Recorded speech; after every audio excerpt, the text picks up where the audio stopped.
Materi pertama, pemilihan pendekatan penelitian. Assalamualaikum warahmatullahi wabarakatuh. Salam sejahtera dan selamat datang untuk semuanya. Terima kasih sudah meluangkan waktu untuk menyimak video ini. Di sesi pertama ini, kita akan membahas salah satu fondasi paling penting dalam proses penelitian, yaitu pemilihan pendekatan penelitian. Kenapa hal ini penting? Karena pendekatan penelitian akan menentukan arah, struktur, dan cara berpikir kita dalam menjalankan sebuah riset. Mari kita bahas bersama-sama. Pengantar pendekatan penelitian. Apa itu pendekatan penelitian? Pendekatan penelitian adalah rencana besar dan prosedur yang mencakup seluruh langkah dalam penelitian, mulai dari asumsi dasar, desain penelitian, sampai metode pengumpulan dan analisis data. Namun menariknya, langkah-langkah ini tidak harus dilakukan secara kaku atau linear. Seorang peneliti bisa saja mulai dari menentukan metode, baru kemudian merumuskan desain dan mendalami dasar filosofisnya. Yang penting adalah keterpaduan logis antar bagian. Baik, sekarang kita akan membahas 3 hal utama yang sangat menentukan dalam pemilihan pendekatan penelitian. Jadi, tolong dicatat ya, karena ini adalah dasar penting sebelum kita melangkah ke tahap-tahap berikutnya dalam proses penelitian.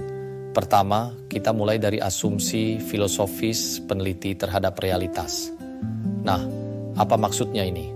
Setiap peneliti pasti punya cara pandang tersendiri terhadap dunia, terhadap realitas sosial atau ekonomi yang diteliti. Ada yang menganggap bahwa realitas itu bersifat objektif dan bisa diukur secara pasti. Kalau begitu, pendekatan yang cocok biasanya kuantitatif. Tapi ada juga yang melihat realitas itu sebagai sesuatu yang subjektif, tergantung konteks dan pengalaman manusia. Nah, ini lebih cocok pakai pendekatan kualitatif. Jadi pendekatan itu tidak hanya soal metode, tapi juga mencerminkan cara berpikir kita sebagai peneliti. Kedua adalah desain penelitian. Desain ini ibarat kerangka kerja atau peta jalan dalam penelitian kita. Di dalamnya ada penentuan jenis data, populasi, sampel, waktu penelitian, dan strategi analisis. Kalau kita memilih pendekatan kuantitatif, desainnya bisa berupa eksperimen, survei, atau studi kuantitatif lainnya. Sedangkan kalau pendekatannya kualitatif, desainnya bisa berbentuk studi, kasus, etnografi, atau fenomenologi. Jadi desain ini harus benar-benar selaras dengan pendekatan yang dipilih. Ketiga adalah metode khusus atau teknik yang akan kita gunakan dalam mengumpulkan dan menganalisis data. Nah, ini yang paling praktis. Metodenya bisa berupa kuesioner, wawancara, observasi, atau dokumentasi, tergantung dari pendekatan dan desain tadi. Kalau kita menggunakan pendekatan kuantitatif, biasanya kita memakai alat ukur terstruktur, seperti skala Likert dan analisis statistik. Tapi kalau kita pakai kualitatif, maka metodenya lebih terbuka dan fleksibel, seperti wawancara mendalam atau observasi partisipatif. Jadi kesimpulannya, pendekatan penelitian itu tidak bisa dipilih sembarangan. Harus sesuai dengan cara pandang kita sebagai peneliti, dengan struktur penelitian yang kita rancang, dan tentu saja dengan metode teknis yang kita gunakan. Bandita, selain itu, ada beberapa faktor tambahan yang berperan dalam menentukan pendekatan penelitian yang tepat, yaitu, pertama, jenis masalah penelitian.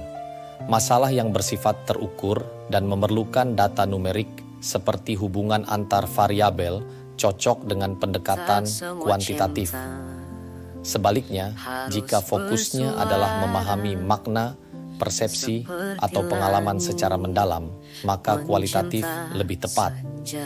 Untuk masalah yang memerlukan keduanya, misalnya mengevaluasi sekaligus memahami sebuah program, metode campuran bisa menjadi solusi. Kedua, pengalaman dan latar belakang peneliti. Peneliti yang terbiasa dengan statistik biasanya lebih memilih pendekatan kuantitatif. Sementara itu, mereka yang berpengalaman dalam kajian sosial atau naratif cenderung memilih kualitatif. Namun idealnya, Pendekatan dipilih bukan hanya karena kebiasaan, tetapi karena kesesuaiannya dengan masalah penelitian. Ketiga, audiens dari hasil penelitian. Jika hasil ditujukan untuk pengambil kebijakan atau institusi yang memerlukan data konkret, pendekatan kuantitatif lebih efektif. Namun, bila ditujukan untuk komunitas yang menghargai konteks dan pemahaman mendalam, kualitatif akan lebih relevan. Untuk menjangkau keduanya, metode campuran bisa menjadi pilihan. Dengan memahami ketiga faktor penting ini, karakteristik masalah, latar belakang peneliti, dan audiens yang dituju, kita bisa membuat keputusan yang lebih tepat dalam memilih pendekatan penelitian. Apakah menggunakan pendekatan kuantitatif, kualitatif, atau metode campuran? Pendekatan yang tepat akan membantu penelitian menjadi lebih terarah, valid, dan bermanfaat baik secara ilmiah maupun praktis. Segmen kedua, 3 pendekatan dalam penelitian. Baik, sekarang kita lanjutkan ke segmen kedua. Setelah sebelumnya kita bahas bagaimana pendekatan penelitian dipilih, sekarang kita akan membahas 3 pendekatan utama dalam penelitian, yaitu kualitatif, kuantitatif, dan metode campuran, mixed methods. Nah, walaupun ketiganya tampak seperti kategori yang berbeda secara tegas, sebenarnya mereka berada dalam satu garis kontinu. Artinya, sebuah penelitian bisa lebih condong ke arah kualitatif, atau sebaliknya lebih kuantitatif dan tidak selalu harus hitam putih. Pertama, pendekatan kualitatif. Pendekatan ini digunakan untuk mengeksplorasi dan memahami makna yang diberikan individu atau kelompok terhadap suatu masalah sosial atau kemanusiaan. Jadi, fokusnya bukan angka, melainkan makna, narasi, dan pemahaman mendalam. Biasanya pertanyaan dan prosedurnya berkembang secara dinamis dan data dikumpulkan langsung di lapangan. Misalnya lewat wawancara, observasi, atau dokumen naratif. Analisis dilakukan secara induktif, artinya dari data yang spesifik dibangun tema atau kesimpulan yang lebih umum. Laporan akhirnya juga bersifat fleksibel, tidak terikat struktur kaku. Pendekatan ini sangat cocok jika kita ingin memahami konteks sosial, pengalaman individu, atau ketika realitas tidak bisa direduksi hanya menjadi angka, ni. Kedua, pendekatan kuantitatif.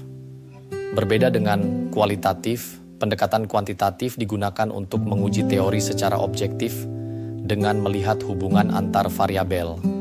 Data yang digunakan adalah data berbentuk angka, biasanya dikumpulkan melalui instrumen seperti kuesioner atau skala pengukuran, lalu dianalisis dengan teknik statistik. Struktur laporan kuantitatif cenderung lebih tetap dan sistematis, terdiri dari pendahuluan, tinjauan pustaka, metode, hasil, diskusi. Peneliti kuantitatif cenderung berpikir secara deduktif. Dari teori yang sudah ada, diuji menggunakan data, lalu dilihat apakah hasilnya mendukung atau menolak teori tersebut. Selain itu, mereka juga berusaha mengontrol bias, menjaga validitas, dan menggeneralisasi temuan ke populasi yang lebih luas. Ketiga, pendekatan mixed methods. Nah, ini pendekatan yang berada di tengah-tengah antara kualitatif dan kuantitatif. Mixed methods menggabungkan 2 jenis data sekaligus, yaitu data kualitatif dan data kuantitatif, lalu mengintegrasikannya untuk mendapatkan pemahaman yang lebih menyeluruh. Tujuan dari pendekatan ini adalah untuk mengisi kekurangan dari masing-masing pendekatan. Misalnya, angka bisa menjelaskan berapa besar dampaknya, tapi wawancara bisa menjelaskan mengapa hal itu terjadi. Desain dalam mixed methods pun bervariasi dan biasanya mencakup asumsi filosofis dan kerangka teori yang mendukung integrasi 2 jenis data. Jadi, dalam pendekatan ini, peneliti tidak hanya mengumpulkan data secara paralel, tapi juga mengintegrasikan hasilnya, sehingga muncul wawasan baru yang tidak bisa diperoleh jika hanya menggunakan salah satu pendekatan saja. Oke, jadi sekali lagi mari kita simpulkan. Ada 3 pendekatan utama dalam penelitian: kualitatif, fokus pada makna dan pengalaman. Kuantitatif, fokus pada angka dan pengujian teori. Mixed methods, kombinasi keduanya untuk hasil yang lebih kaya. Ketiganya tidak bertentangan, tetapi saling melengkapi, dan pilihan tergantung pada tujuan penelitian, jenis data, dan pertanyaan riset yang diajukan. Segmen 3, 3 komponen dalam pendekatan penelitian, filsafat, desain, dan metode. Baik, sekarang kita masuk ke segmen ketiga. Di sesi ini, kita akan membahas kerangka dasar pendekatan penelitian, yang tidak hanya terdiri dari metode atau teknik semata, tetapi juga mencakup filsafat berpikir, worldview, desain penelitian, dan metode khusus yang digunakan. Pertama, worldview atau asumsi filsafat peneliti. Apa itu worldview? Worldview adalah cara pandang atau keyakinan filosofis peneliti tentang bagaimana realitas itu ada dan bagaimana pengetahuan tentang realitas itu dapat diperoleh. Nah, secara umum ada 4 jenis worldview dalam penelitian. Pertama, post-positivist, melihat dunia secara objektif dan percaya pada pengujian hipotesis dan kausalitas. Cocok untuk pendekatan kuantitatif. Kedua, konstruktivis, meyakini bahwa realitas bersifat subjektif dan dibentuk oleh pengalaman individu. Sangat selaras dengan pendekatan kualitatif. Ketiga, transformatif, fokus pada keadilan sosial dan pemberdayaan kelompok marginal. Bisa berbasis kualitatif, tetapi juga menggunakan mixed methods. Keempat, pragmatik, fleksibel dan praktis, menggunakan apa yang paling efektif untuk menjawab pertanyaan penelitian. Cocok untuk pendekatan metode campuran. Jadi, sebelum memilih metode, seorang peneliti perlu menyadari worldview yang dibawanya ke dalam penelitian, karena itu akan memengaruhi semua keputusan metodologis berikutnya. Kedua, desain penelitian. Setelah worldview ditentukan, barulah kita memilih desain penelitian. Desain adalah kerangka atau struktur yang akan digunakan untuk mengatur seluruh proses penelitian. Contohnya, dalam kuantitatif, desain bisa berupa eksperimen, survei, atau analisis regresi. Dalam kualitatif, desain bisa berupa etnografi, studi kasus, atau grounded theory. Untuk mixed methods, kita punya desain seperti explanatory sequential, dimulai dari kuantitatif lalu dilanjutkan kualitatif, atau convergent paralel. Keduanya dilakukan bersamaan lalu digabungkan. Pemilihan desain ini tidak bisa dilepaskan dari worldview peneliti dan dari jenis data yang akan dikumpulkan. Ketiga, metode penelitian, methods. Nah, bagian terakhir adalah metode, yaitu langkah-langkah praktis dalam penelitian.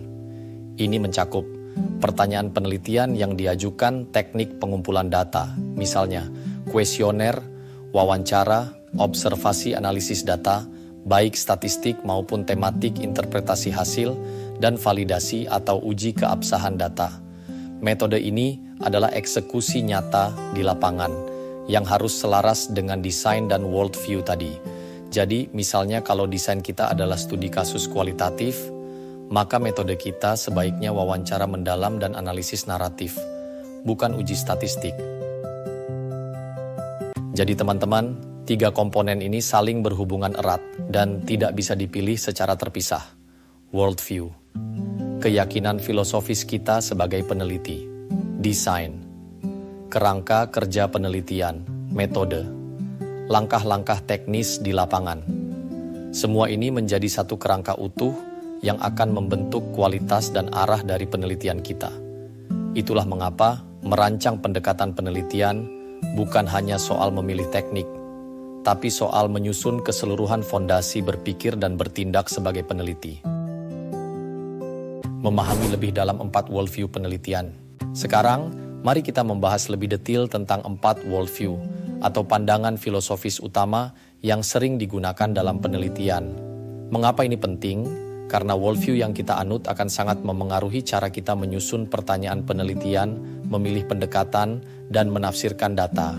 Pertama, worldview post-positivist. Worldview ini paling sering dikaitkan dengan pendekatan kuantitatif. Kadang disebut juga sebagai scientific method atau positivisme modern.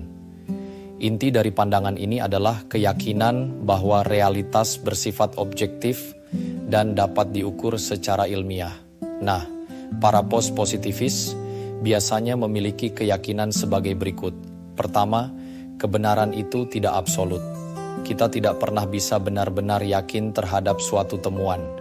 Karena itu, semua klaim ilmiah dianggap sementara dan harus terus diuji, diperbaiki, atau bahkan ditolak seiring ditemukannya bukti baru. Kedua, penelitian bersifat deduktif, artinya dimulai dari teori yang telah ada, kemudian diuji menggunakan data empiris. Proses ini lazim dalam pengujian hipotesis. Ketiga, fokus utamanya adalah pada hubungan sebab akibat antar variabel.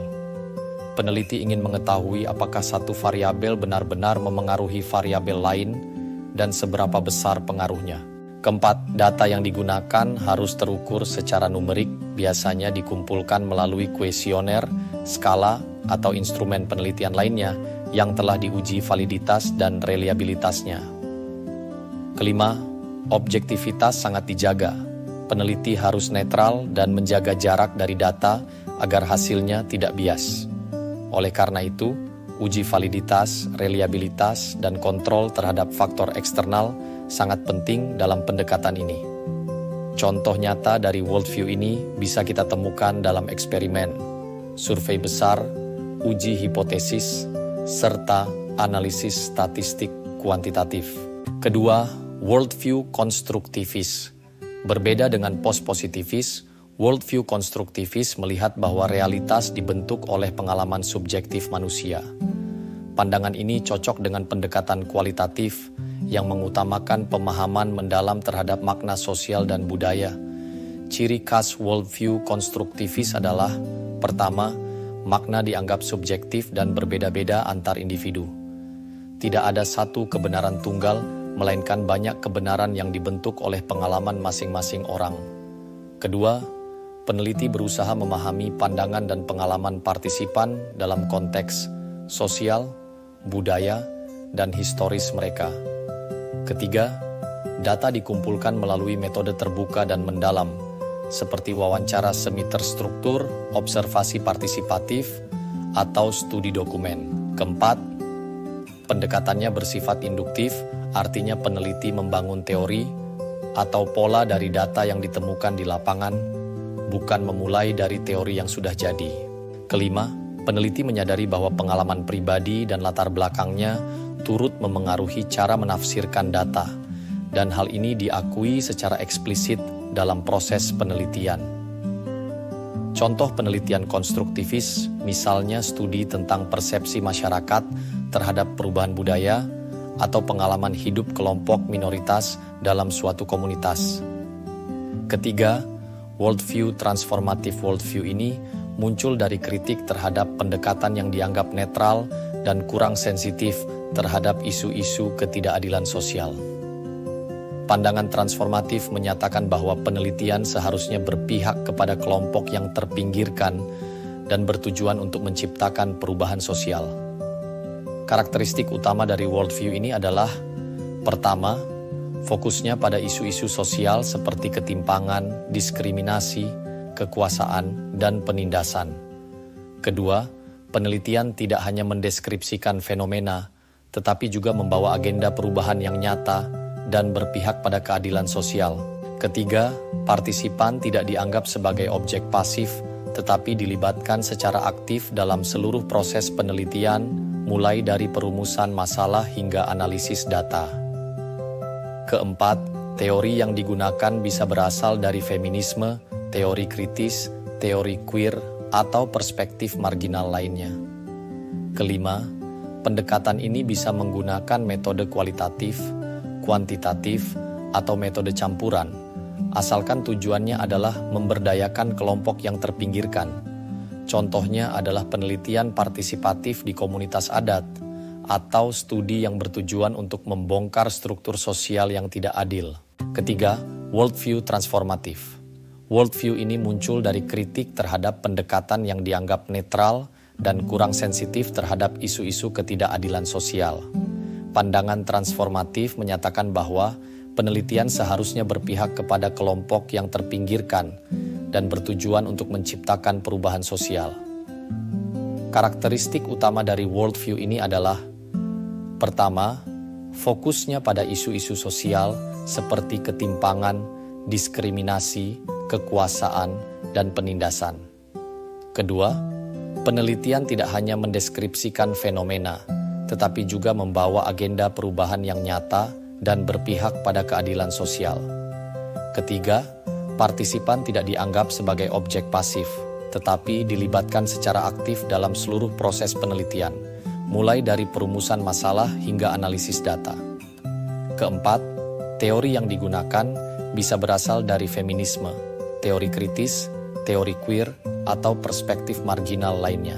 Kelima, pendekatan ini bisa menggunakan metode kualitatif, kuantitatif, atau metode campuran, asalkan tujuannya adalah memberdayakan kelompok yang terpinggirkan.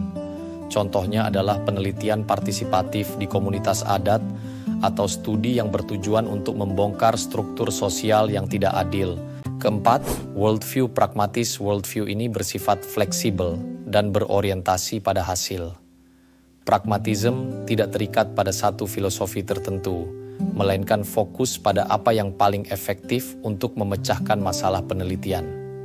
Ciri khas worldview pragmatis: pertama, tidak terikat pada satu metode atau pendekatan tertentu. Peneliti bebas menggunakan apa saja yang berfungsi dan relevan dengan masalah yang dihadapi. Kedua, sangat cocok untuk pendekatan mixed methods, karena menggabungkan kekuatan pendekatan kuantitatif dan kualitatif secara seimbang. Ketiga, fokus utamanya adalah masalah dan tujuan penelitian, bukan pendekatan atau aliran filsafat tertentu. Keempat, kebenaran dianggap sebagai apa yang berhasil dalam praktik, bukan sebagai konsep mutlak atau tetap. Kelima, peneliti pragmatis memilih metode berdasarkan konteks, tujuan, dan hasil yang ingin dicapai, bukan karena kesetiaan terhadap suatu paradigma tertentu.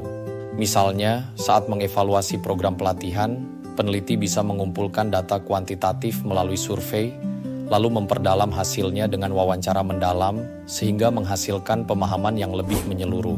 Berikut kesimpulan. Keempat, worldview, post-positivis, konstruktivis, transformatif, dan pragmatis, merupakan landasan filosofis yang memengaruhi cara peneliti memandang realitas, menyusun pertanyaan penelitian, memilih pendekatan, serta menafsirkan data. Worldview post-positivis berorientasi pada objektivitas dan pengujian teori melalui data kuantitatif yang terukur. Sementara itu, konstruktivis menekankan pada makna subjektif dan pengalaman individu dalam konteks sosial budaya yang dieksplorasi melalui pendekatan kualitatif. Worldview transformatif lebih dari sekadar memahami realitas, tetapi juga bertujuan menciptakan perubahan sosial dengan berpihak pada kelompok yang terpinggirkan.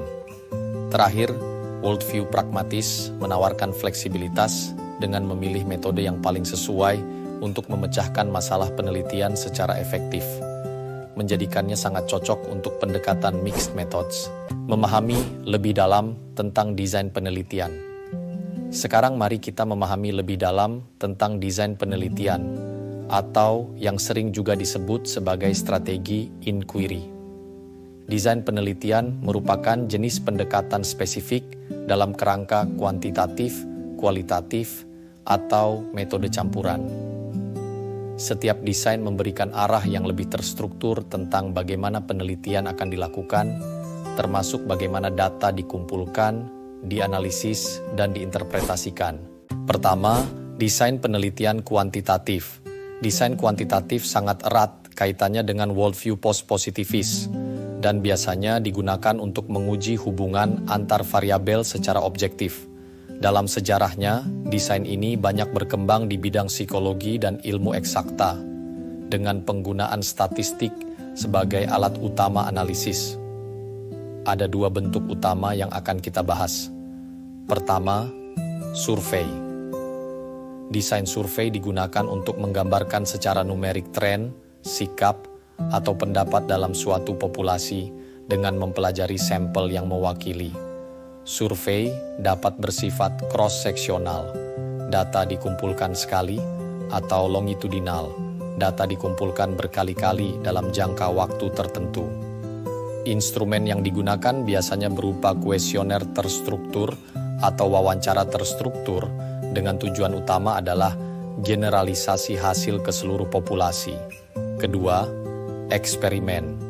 Eksperimen digunakan untuk mengetahui apakah suatu perlakuan atau treatment memiliki pengaruh terhadap suatu hasil. Dalam desain ini, peneliti membagi responden ke dalam dua kelompok. Satu kelompok menerima perlakuan, sementara kelompok lainnya tidak. Kemudian hasil dari kedua kelompok dibandingkan. Eksperimen bisa berupa true eksperimen, dengan pembagian kelompok secara acak, atau quasi eksperimen tanpa pengacakan. Ada juga single subject design yang fokus pada satu individu dalam jangka waktu tertentu. Kedua, desain penelitian kualitatif. Desain kualitatif berkembang dari tradisi antropologi, sosiologi, humaniora, dan evaluasi, dan bertujuan untuk memahami makna, pengalaman, dan konteks sosial secara mendalam. Dalam pendekatan ini, peneliti menjadi instrumen utama dalam proses pengumpulan data. Beberapa desain kualitatif utama antara lain. Pertama, naratif. Penelitian naratif berfokus pada kisah hidup individu. Peneliti mengumpulkan cerita dari satu atau beberapa partisipan dan merangkainya kembali dalam bentuk narasi, seringkali menyatukan sudut pandang peneliti dan peserta secara kolaboratif. Kedua, fenomenologi. Fenomenologi bertujuan untuk menggambarkan esensi dari pengalaman hidup partisipan terhadap suatu fenomena. Data biasanya dikumpulkan melalui wawancara mendalam, lalu dianalisis untuk menemukan inti makna bersama dari pengalaman tersebut. Ketiga, grounded theory. Grounded theory digunakan untuk membangun teori baru yang lahir dari data lapangan.